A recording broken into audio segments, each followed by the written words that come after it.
girl. She got that rich girl, LA vibe. She whip it good in her daddy's 95. Hello, bem-vindos a mais um programa Sem Censuras, o programa que vem para desmistificar e quebrar certos e determinados tabus.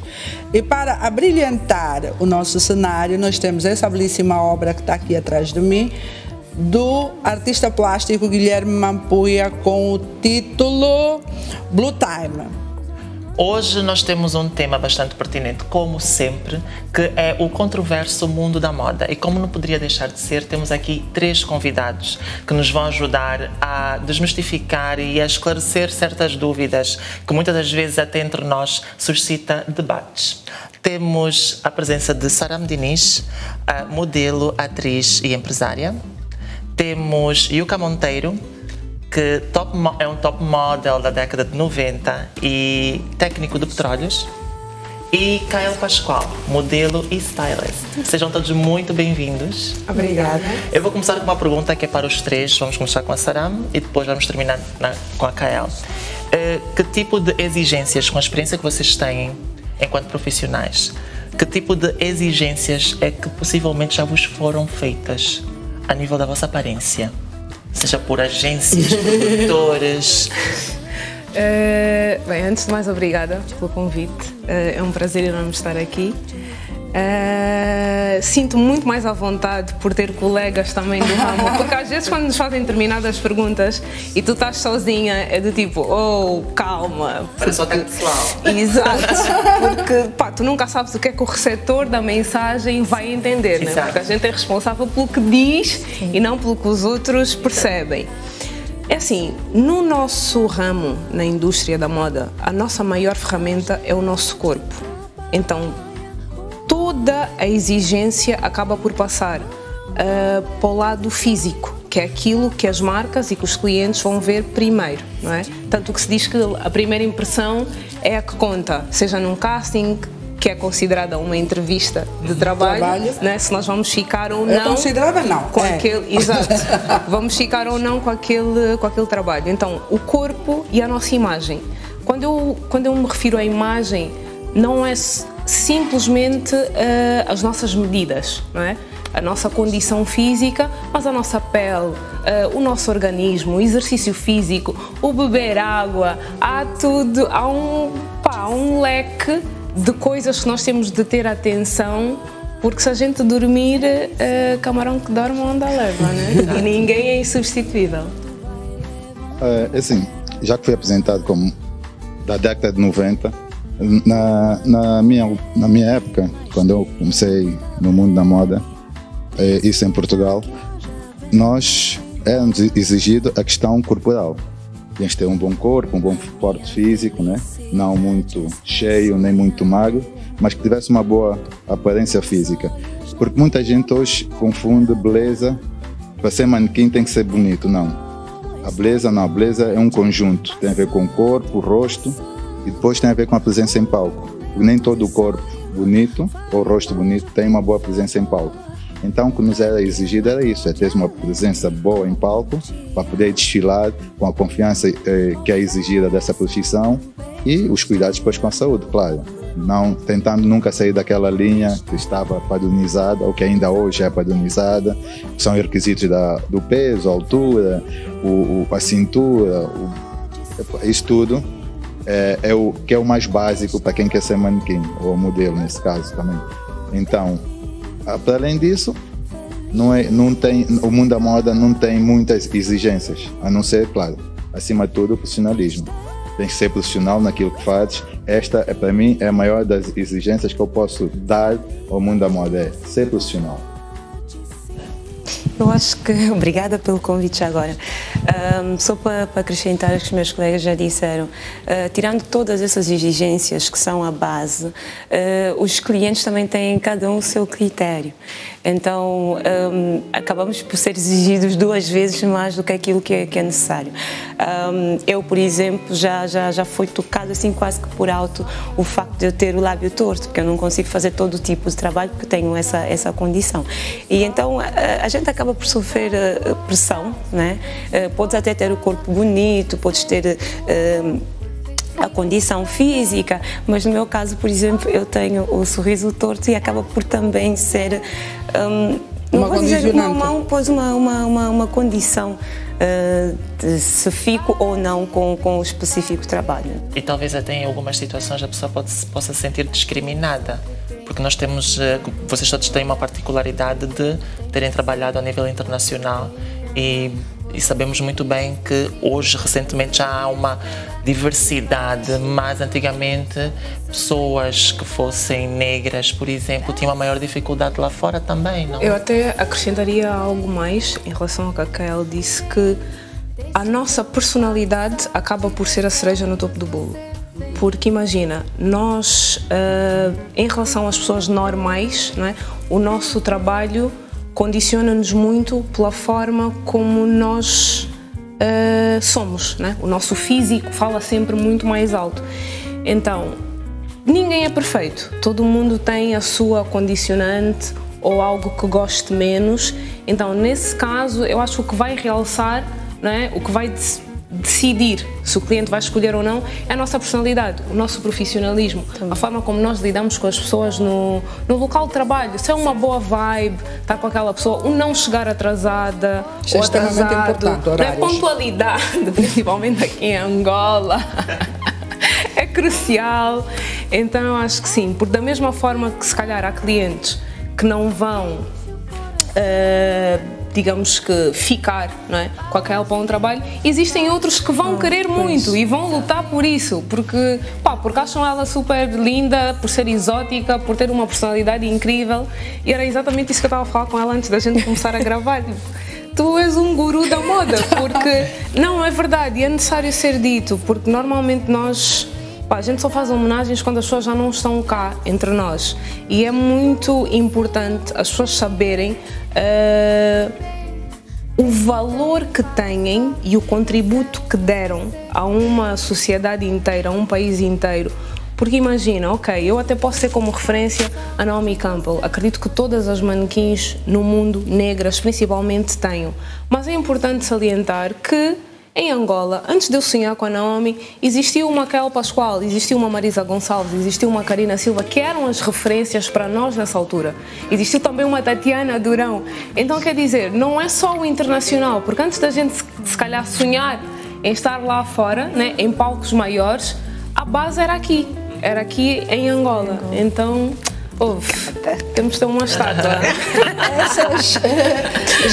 Geralmente essas cobranças que fazem parte da vida do manequim, que lhes são impostas, isto geralmente despoleta ocasionalmente certos e determinados distúrbios, tipo estresses, bulimias, anorexias.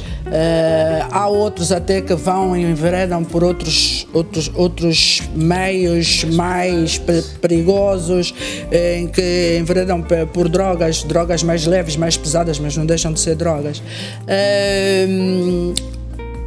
A Charam já teve algum distúrbio, algum distúrbio ocasionado por essas pressões? Sim. E por essas cobranças? Já.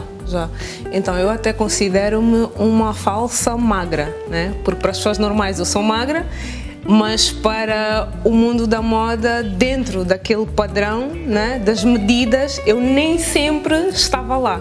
Então, era uma luta constante. E não esquecendo que é africana, né? Sim, que as africanas têm umas partes mais avantajadas.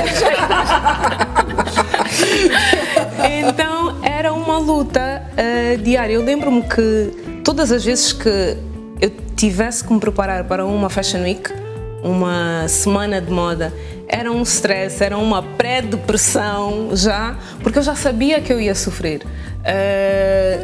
Nas dietas rigorosas, o saber o que comer, a que horas comer, o fazer exercício físico. Porque imagina, eu quando vou para fora, eu na altura, quando me mudo para os Estados Unidos, eu já tinha 20, a caminho dos 21. O exercício físico era algo que eu fazia na escola, né? Na universidade, uma vez ou outra, mas não era algo que eu tinha como disciplina, como regra básica, né? Do meu trabalho. Eu chego a Nova York e a competição é ferrenha, né? Assustadora.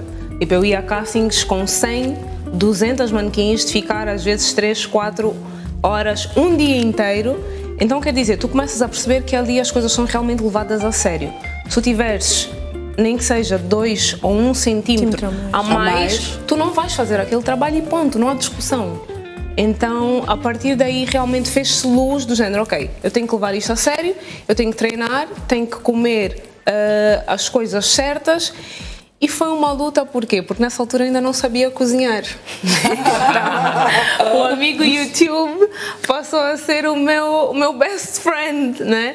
De ir lá ver, exato, o Masterchef que me ensinava assim, a fazer alguns pratos mais saudáveis. Acabei por ter acompanhamento médico também, do nutricionista. Porquê? Até eu realmente perceber o meu corpo, porque cada organismo é diferente. O que funciona para a Kael provavelmente pode não funcionar para mim. É óbvio. E eu, na altura, tinha muitas modelos engrenaram para o boxe.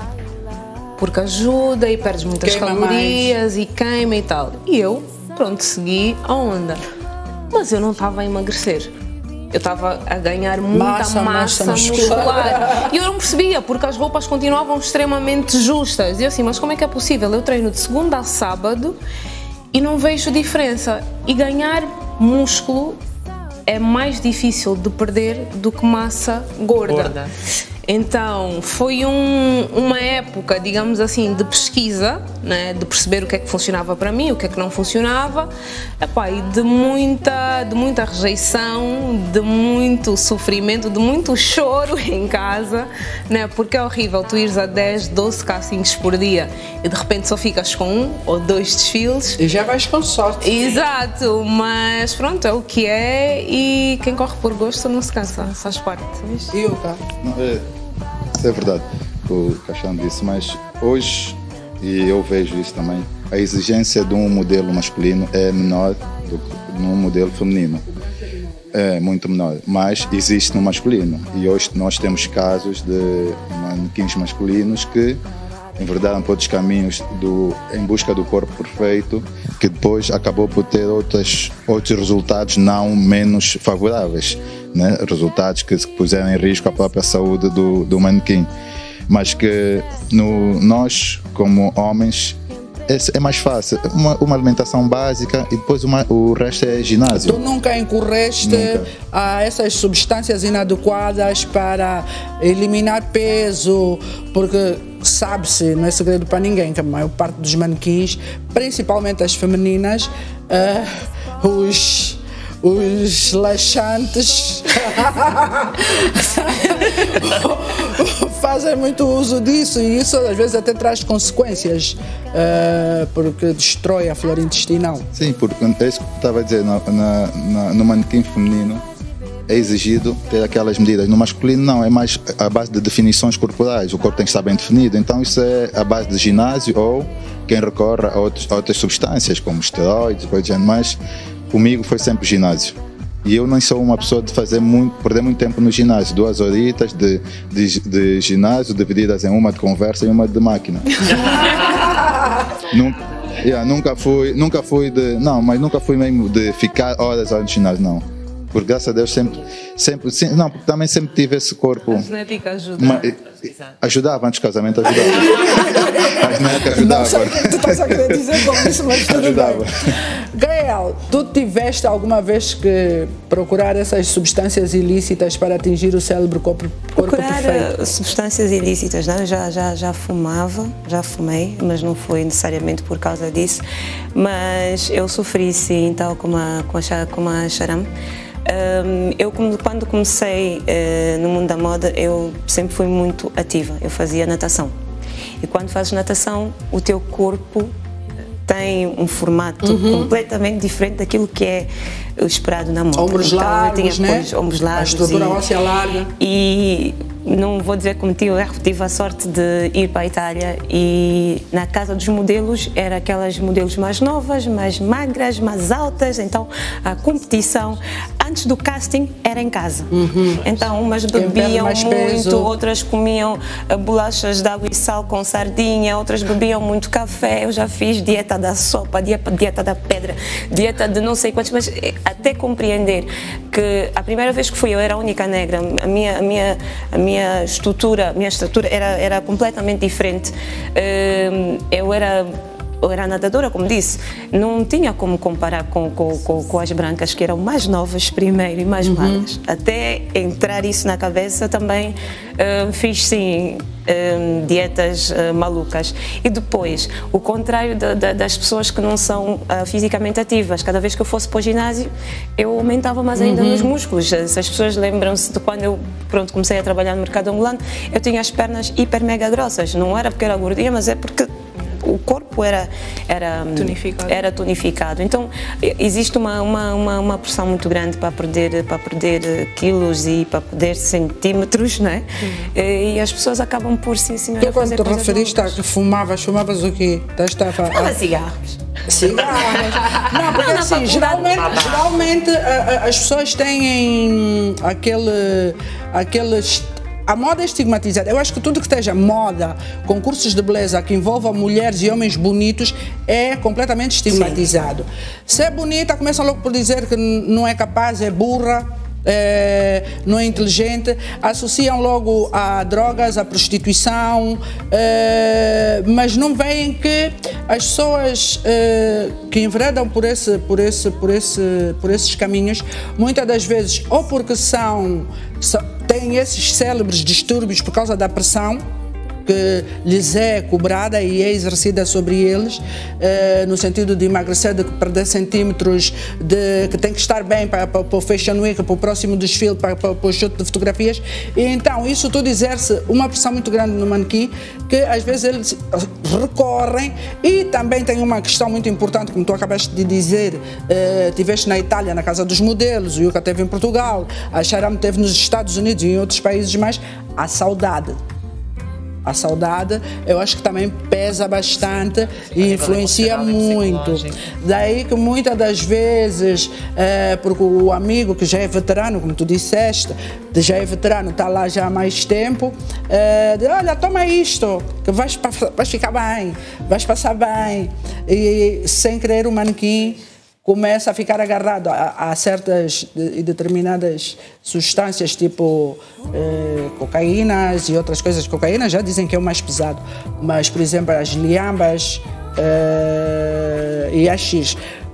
Só para perguntar, vocês alguma vez tiveram acesso a esse tipo de substâncias?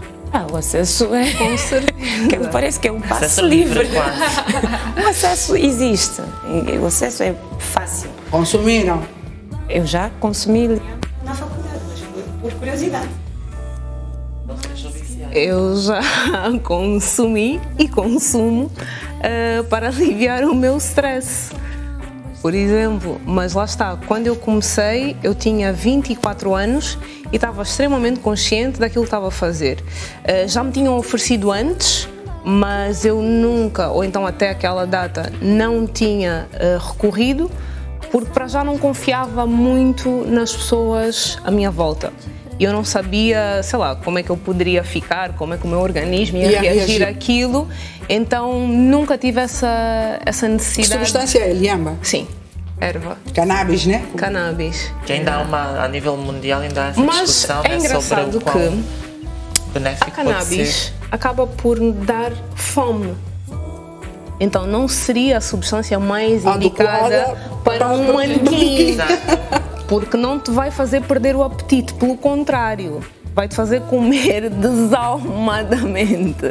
Então é necessário ter muito cuidado. O tabaco é diferente, porque a nicotina, lá está, corta o apetite. Exato. Agora, sei, por ouvir falar, e por termos N exemplos na internet de modelos da época dos anos 90 que vieram e falaram, que mais se consome enquanto manequim para perder peso é cocaína. Isso eu nunca tive contacto, também não tenho curiosidade. Há coisas mesmo que não se experimentam. Dos anos 90. Vocês testemunhavam antes de Yuka, desculpa, de Yuka responder, mas vocês também, né, fica para todos, testemunharam o consumo, viram colegas, bastidores, Nos que vem com o nariz um bocadinho branco. Ou às vezes tem uma garrafinha d'água, mas de repente a pessoa começa a agir de forma estranha. A boca muito seca. Há pequenos pormenores que tu das conta, apesar de tu não consumires, mas tu tens conhecimento dos... Né, tu vais lendo e sabes o que os sintomas ou os sinais que estão visíveis de quem consome. Eu quando vim para Angola, eu vim com... Na altura não se usava gin. E eu quando vim, Black e até Power. era chamado de Lenny Kravitz. E havia ambientes onde eu estava que as pessoas ofereciam, tipo, fumavam, sem saber que eu por acaso não faço consumo de nenhum tipo de drogas. Estupefacientes. Julgar o livro. Sim, não, por causa do visual, porque eu vinha todo, né, vinha da Europa, todo high, mas não high no bom sentido, de bem com a vida, mas nunca. E as pessoas até descobrirem que eu não consumia. Demorou um certo tempo. Porque... E descobriste muitos que consumiam várias coisas, não? E tenho amigos e consomem e parentes, mas assim, eu nunca impedi-os de consumir, por exemplo, o Liamba, ou em Portugal usa-se muito o AX e depois os comprimidos. E eu nunca os impedi de consumir na minha frente. Agora, desde que nunca me exigissem que também fizesse tal coisa. Sempre estabeleci esse limite. Tanto é que eu, às vezes a brincar, digo aos meus amigos, se houve coisas que eu não adquiri na Europa, foram os vícios, por exemplo, o mais básico, que é o fumar e o café. Eu não tomo café nem fumo. Já fumei, posso fumar um cigarro para matar aquela saudade, mas não faço disso uma coisa constante, um vício. Não é um vício para mim. Uma pergunta que não quer calar. Ia dizer, Kaela? Não, eu ia dizer que, por incrível que pareça, essa experiência de ver o uso de cocaína ou o que for, nem foi no mundo da moda, foi as pessoas normais cá em Angola. Então, às vezes, o que nós associamos muito... Porque eu acho que, por causa daquela euforia toda de desfilar e conhecer pessoas e viajar, nós já somos naturalmente assim. Ui! Yeah. E que as pessoas às vezes associam isso a outras coisas. Já tive pessoas a consumirem assim. E é do tipo que ela diz, não. Mas tu não és modelo. É do tipo... Quer dizer, para as pessoas acham que ser modelo é sinônimo, né? Existe esse preconceito. E depois também, se calhar também quando tu queres fazer parte de um certo grupo, às vezes leva-te a que tu acabes por também fazer parte, não só do grupo, mas fazer parte daquilo que é feito dentro do grupo. Ao grupo. Porque tu queres ficar bem no grupo, queres coisas, então não queres ser, como já me disseram muitas vezes, uma laico, careta. Sim. Porque nós temos também muitas pessoas que começam muito cedo, portanto é muito mais fácil que elas sejam também influenciadas. A pergunta que não quero calar, do momento quando se fala sobre isso, faz-se a ligação mais para o feminino, mas vou começar pelo Yuka. Propostas indecentes, o assédio. É assim, não vou usar, não vou chamar proposta indecente, assédio só, porque nunca me foi feita uma proposta, porque foi o que eu disse há bocado, eu também sempre soube estabelecer os meus limites, com quem eu trabalhei, sejam donos da agência, o que seja. Então, o assédio existe sempre, da parte tanto de homens para comigo, como de mulheres para comigo, né? O assédio sempre existiu. E agora, eu sempre soube também, como eu disse, estabelecer certos limites. Trabalho é trabalho, prazer é prazer. Então nunca misturei trabalho com prazer, nem prazer com trabalho. Sempre mantive-me afastado disso. E as pessoas sempre souberam respeitar, por isso é que eu me dou tão bem com as pessoas com quem trabalhei ao longo desses anos todos. Então, existe, mas lá está. É necessário nós sabermos distinguir, não é? Porque existe o tal preconceito do género, ok, é modelo, então é mente aberta, vai vale querer, tudo, né? Exato, vale tudo. Mas as pessoas esquecem-se que aquela pessoa é um ser humano, independentemente de ser ou não um manequim, exatamente, que não é um objeto, não é um copo de plástico que tu vais usar e de repente deitar fora. Então é necessário nós sabermos impor os nossos limites e não perdermos os nossos valores, porque uma coisa é o flirt, né? Aquela coisa da conquista, da paixoneta, mas tu sentes se a pessoa realmente quer ou não. A partir do momento em que é forçado ou é meio que exigido, não. Perde todo aquela qualquer chantagem, né? Se não encanto. te submeteres a isso, não assinas aquele contrato. Eu costumo dizer que nunca fui ambicioso o suficiente para... Porque assim, também já bati com a cabeça a pensar o que é que faz com que as pessoas fazem isso. Não é só no mundo da moda, as secretárias também dormem com os chefes porque querem ABC. E muitas vezes não é só a camada pobre que faz isso porque quer alguma coisa. Eu acho que aqui é uma coisa individual de cada pessoa. Cada um de nós exige respeito, se for isso, mas é sabermos onde estamos, como estamos, o que é que nós queremos para nós mesmos, porque depois da moda existe uma vida. Existe uma vida e é um meio tão pequeno que todo mundo fica, eu já dormi com essa ou já dormi com aquilo. E depende muito como te vês como pessoa, claro, e o respeito que tu tens para contigo mesma antes de qualquer coisa.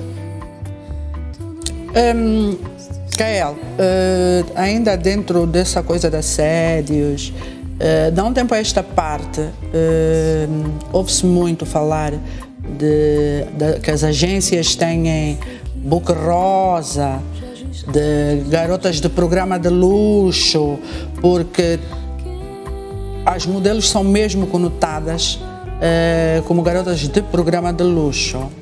Isso confirma, não confirma, confere, não confere? Como é que nós estamos? Eu acho que existe, o Boca Rosa, não existe. O Boca Rosa até veio por causa daquela novela, esqueci. A série do Alcino Carrasco. Tudo bem, Mas isso foi o termo que se utilizou, que nós adotamos para utilizar, para ser de uma forma mais light, mais leve, porque o termo era mesmo garotas de programa de luxo. Isso existe, já existe desde antes de eu até querer ser modelo, acredito. Agora, nestes anos de carreira, já vi muitas modelos a irem por esses caminhos. Se é obrigatório, eu acredito que não vou voltar a frisar que parte muito de uma decisão pessoal. E que pelo menos nunca me foi obrigado a ter que fazer Boca Rosa para ter esse ou aquele trabalho. Então eu ainda acredito que é uma escolha pessoal e as pessoas vão se querem. Eu assim, não. Boca Rosa, não, olha. No caso, vocês seriam Boca Azul. Na minha década não havia isso. No caso, vocês seriam Boca Azul. Havia, não existia esse termo. Estava mais camuflado e não existia esse termo. Era mais camuflado, se calhar, e as pessoas, por ser se calhar um termo tão ofensivo, se calhar não tinham essa abertura toda de fazer esse tipo de oferta a um cliente. Mas que existe, mas isso é o resultado de uma necessidade financeira. Há quem faça por necessidade, há quem faça para alcançar um certo estatuto. Mas no caso das manequins que vão para o mundo da moda, por uma necessidade financeira, por quê? Porque o mundo da moda o que é que traz? Vai trazer visibilidade, fama. E a fama o que é que traz? Traz contratos, traz bons cachês. Então, elas só vem uma proposta para quem tem uma necessidade. É fácil dela cair nessa proposta, principalmente num país como o nosso, que falta tudo. Porque tu queres ir a um sítio, tens de ter um bom sapato. Tu queres ir a uma entrevista de emprego, tens que ir com um bom fato. Então, isto é mais fácil nos países pobres do que num país como de primeiro mundo, em que se calhar o salário mínimo, em que uma manequim ganha se calhar mais do que um salário mínimo. Agora, em Angola, que não tem uma tabela, ou que o salário mínimo é uma coisa tão irrisória, é fácil uma dessas raparigas tornar-se membro ou elemento de um Boca Rosa. E é o que nós temos visto. Mas agora, se nós vamos chamar isso de prostituição, não. Eu não chamaria de prostituição, mas sim, se calhar, de troca de favor. Porque prostituição é um termo tão pesado. E prostituição, em algumas sociedades, é uma profissão. E a profissão dela é modelo. Só que faz alguns trabalhos extra. Então não a vou equiparar como, né? Não vou pôr no mesmo patamar que uma prostituta que tem isso como profissão. E é uma fase. Sim, porque todo mundo é ambicioso, porque é isso que eu estou a dizer. A ambição resulta de onde? Resulta da tua falta de meios. Não, o que eu quero dizer são pessoas que não é a falta de meios, é mesmo a ambição. Eu quero ser como a Xaram. Não passo fome, tenho que comer, tenho um trabalho, mas eu quero ser, e para chegar até aí eu sei que eu tenho que passar por ABC. Então passa muito por aquilo que a gente falou inicialmente, que é o teu lado enquanto indivíduo, o teu lado pessoal, a tua base, os teus valores, a tua educação, porque se tu tens o suficiente para comer, tens onde dormir, não há essa necessidade. Mas lá está, eu não sou ninguém para julgar o que cada um decide fazer, o que quer que seja com o seu corpo, não é? Então, se existe uma necessidade, se existe um trauma e foi, sei lá, uma forma de desanuviar ou não, nós não sabemos, porque o ser humano é uma caixinha de surpresas. Há tanta coisa que se passa na vida das pessoas que a gente não sabe. Olhamos apenas para os Instagrams, para os Facebooks e pensamos que está tudo bem. Claro que ninguém vai chegar ao Instagram e dizer: olha, hoje acordei péssimo, não estou bem, estou aqui a cheirar o babirranho. Não, as pessoas só vão mostrar o melhor, o bonito, não é? Aquilo que acham que os outros querem ver. Mas há muita coisa, escondida ou incubada. Por conta de todas essas coisas que acontecem por trás, tanto que existem muitos jovens que os pais não deixam. Exatamente. Né? Por acaso vocês tiveram esse problema com os vossos familiares? Eu tive. Ou até ainda hoje questionam? Uma guerra. Gostaríamos que vocês partilhassem algumas experiências. Eu tive. Os meus pais não me apoiavam de todo.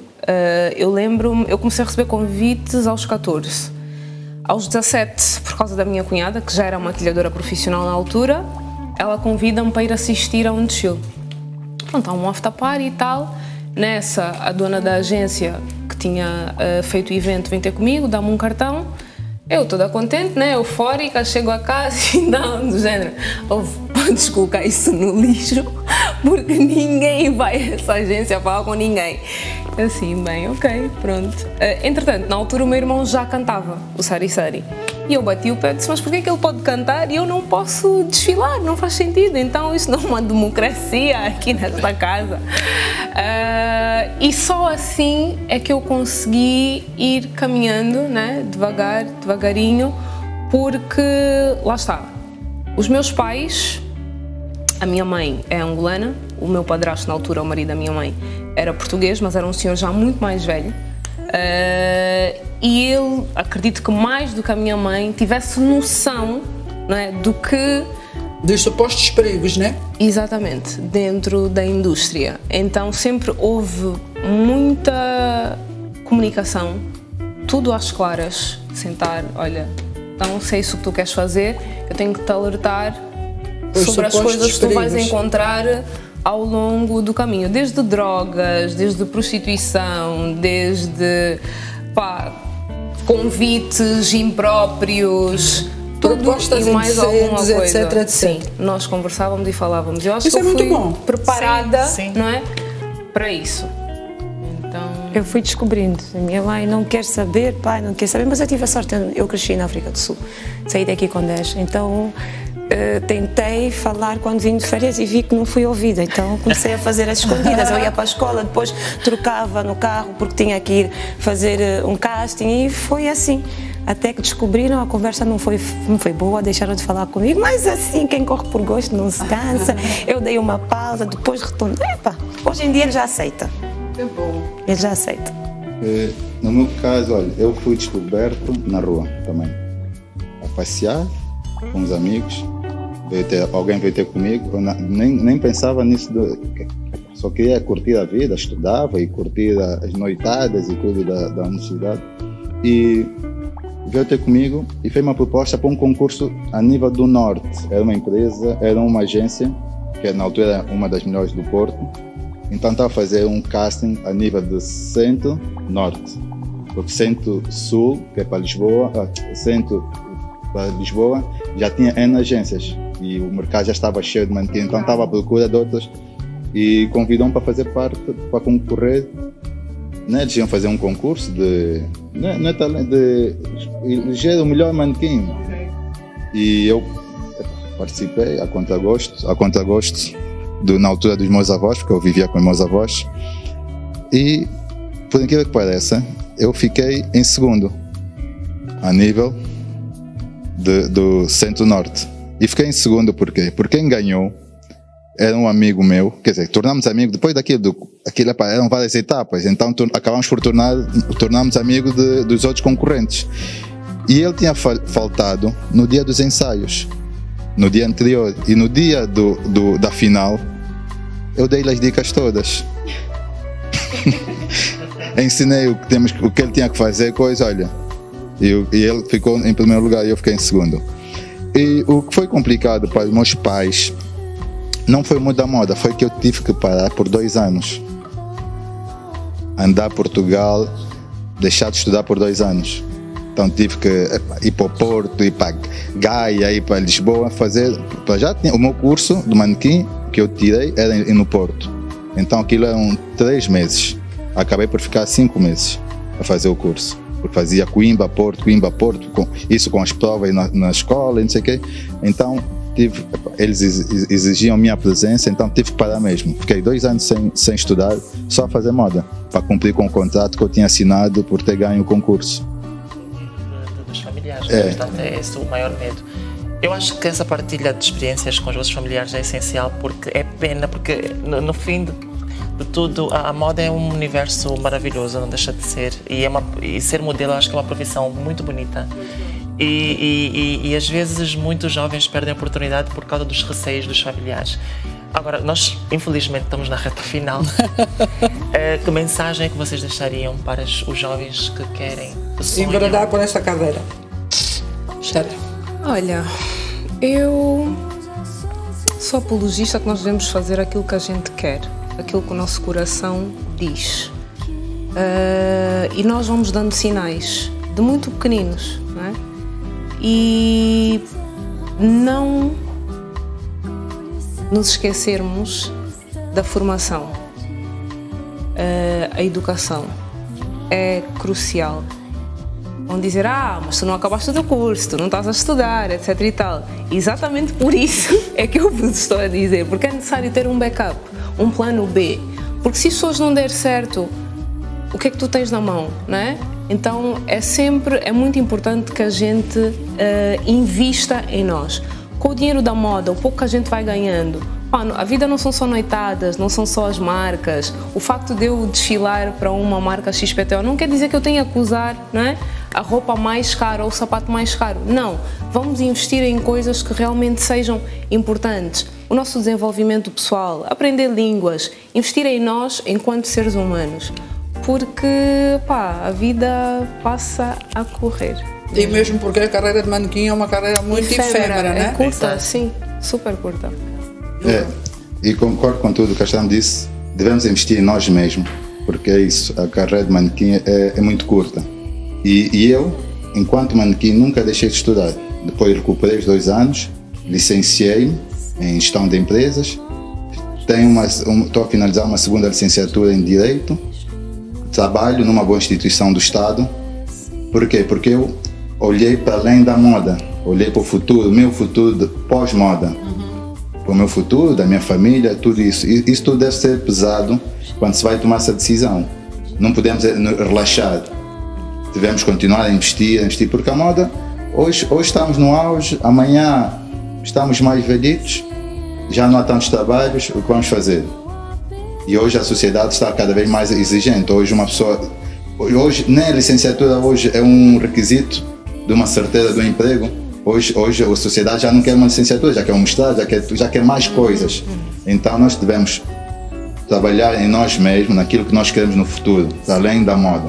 A moda é bonita, é verdade. Fazer um investimento. E o bom da moda, no meu caso, é que abriu algumas portas. Isso é verdade. Conheci muita gente que hoje se reconhece e que hoje, se calhar, dá uma certa oportunidade para fazer algumas coisas.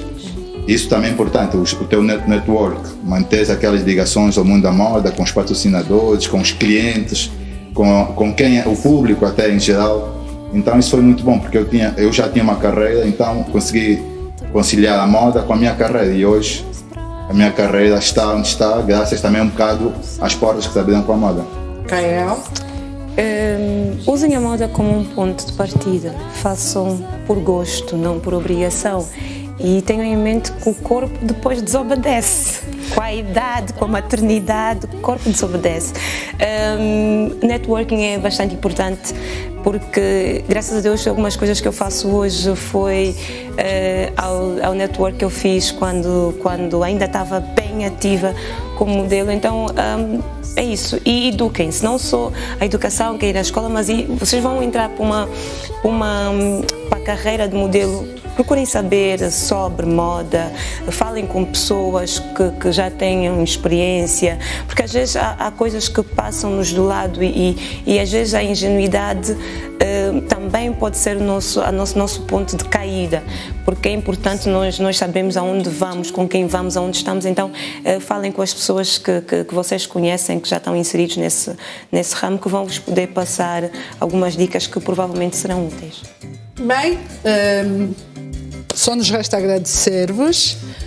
O nosso muito obrigado por vocês terem estado aqui e desmistificar um bocadinho do que está por trás no backstage da moda, porque tem muitas polêmicas. Muito obrigada. E a você que está lá em casa, prometemos estar de volta dentro de 8 dias. Não se esqueçam, até lá, acessem o nosso canal do YouTube e do Instagram, Lifestyle em Português. Beijinhos. Bubble gum. She got that